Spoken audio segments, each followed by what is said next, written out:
చంద్రబాబు నాయుడు హయాంలో ఘోరమైన నేరాలకు పాల్పడిన వారు వరుసగా ఆత్మహత్యలు చేసుకోవడం ఇప్పుడు రాష్ట్ర వ్యాప్తంగా చర్చనీయాంశమైంది. ఇవి నిజంగానే పశ్చాత్తాపంతో చేసుకుంటున్న ఆత్మహత్యలా, లేక నేరస్తులకు ఇక బతికే ఛాన్స్ లేదని ప్రభుత్వం పరోక్షంగా ఇస్తున్న హెచ్చరికల ఫలితమా అనే సందేహాలు మొదలయ్యాయి.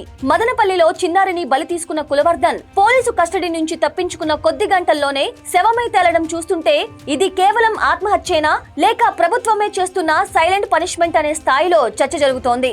గతంలో కూడా చంద్రబాబు అధికారంలో ఉన్నప్పుడు జరిగిన సంఘటనలను గమనిస్తే ఒకే రకమైన మోడల్ కనిపిస్తోంది. 2018లో దాచేపల్లిలో చిన్నారిపై రేప్ చేసిన అన్నం సుబ్బయ్య అడవిలో ఉరివేసుకుని చావడం, 2024లో అనకాపల్లి బాలిక హత్య కేసు నిందితుడు సురేష్ ఆత్మహత్య చేసుకోవడం, 2025లో కడపలో 3 ఏళ్ల పాపపై ఘాతుకానికి పాల్పడిన వాడు ప్రాణాలు తీసుకోవడం, ఇలా ప్రతి కేసులోనూ నిందితులు బలవన్మరణానికి పాల్పడుతున్నారు. తాజాగా 2026లో మదనపల్లె నిందితుడు కూడా అదే బాట పట్టడం చూస్తుంటే చంద్రబాబు హయాంలో పోలీసులకు ఉన్న పూర్తి స్వేచ్ఛ మరియు వారు నేరస్తులను వెంటాడే తీరు నిందితుల్లో వణుకు పుట్టిస్తోంది.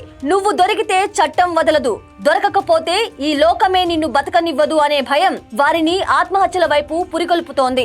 రాజకీయంగా విశ్లేషిస్తే గత వైసీపీ ప్రభుత్వంలో నేరస్తులకు ఉన్న అభయం ఇప్పుడు మృగాలకు మరణ శాసనంగా మారింది. తప్పు చేస్తే సొంత కార్యకర్త అయినా వదలని చంద్రబాబు మార్క్ పాలనలో జైలు శిక్ష కంటే పోలీసుల వేటకే నిందితులు భీతిల్లుతున్నారు. హోంమంత్రి అనిత చెప్పినట్లు గంజాయి మత్తులో అఘాయిత్యాలకు పాల్పడే వారికి ప్రభుత్వం నరకం చూపిస్తుందని ఈ వరుస మరణాలే నిరూపిస్తున్నాయి. నేరస్తుల్లో ఈ తరహా భయం ఉండటమే ఆడబిడ్డలకు అసలైన రక్షగా మారుతోంది. మరి ప్రజలారా, ఆడబిడ్డలపై అఘాయిత్యాలకు పాల్పడే మృగాల విషయంలో చంద్రబాబు అనుసరిస్తున్న ఈ కఠిన వైఖరి సరైనదే అంటారా? మీ అభిప్రాయం ఏంటి?